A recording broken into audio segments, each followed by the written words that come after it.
Hi. Hoy pa. Ako istorya ni Bob ma. Tanong sa Kani ba makapadot gini sa kaunuran sa mga kababayan. Pagka masulupon sa akong kagahapon. Sama sa nawad-an na sa paglaom. Apan miabot ka og kanako miunong.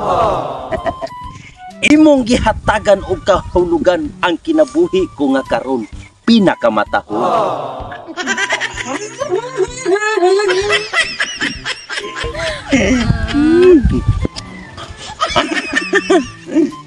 Bisag adto pa ka ilawom sa tabay.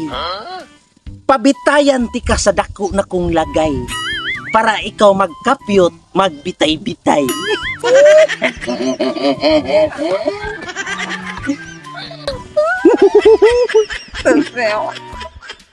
Si pag adtot ka sa langit, padadanti kag dakong tikit para lang kita magkasikit.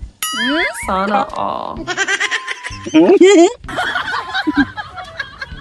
Day, si pag adtot ka tago ilawom sa bundok. Di ti ka lokaton sa bara, kundi lokaton tikas kong lusok. Lokaton tikas kong lusok. Ha? ikaw jud boy ma. Uy. Ipilig lagi ka. Kikilig jud ko.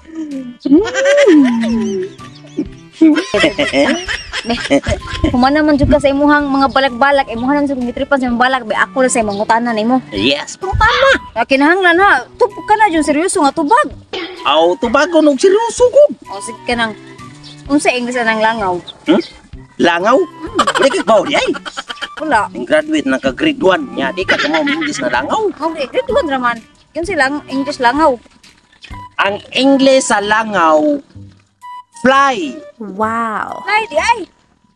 Mo bitaw na English sa langaw, fly. Mulupad man ang langaw mo no. Fly, fly. Fly, di ay. Unsay English sa kahoy? Wood. Wow. Wood, di ay no. Lato na wood. Nakalimot. Kahoy, wood gina siya no. Nya, kini. Kung ang langaw mo patong sa kahoy, unsa na may tawag ana sa English? Plywood. Plywood. Plywood man, yan ka na plywood. Bungbong mo nas balay. Naon sa bungbong lagi na sa balay. Ingom ka ka langaw nga nitungtong sa kahoy. Oo. O nya in English ko sa karang langaw, fly.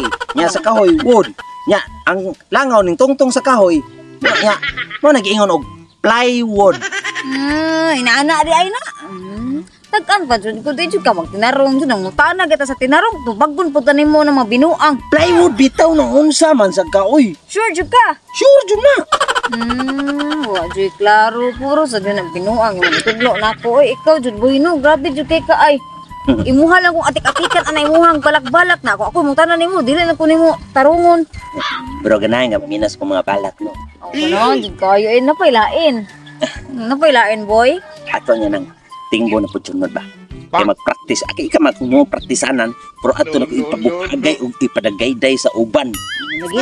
Lagi tak apa jud. Jud nimo ay mo jud nimo praktisanan jud ay.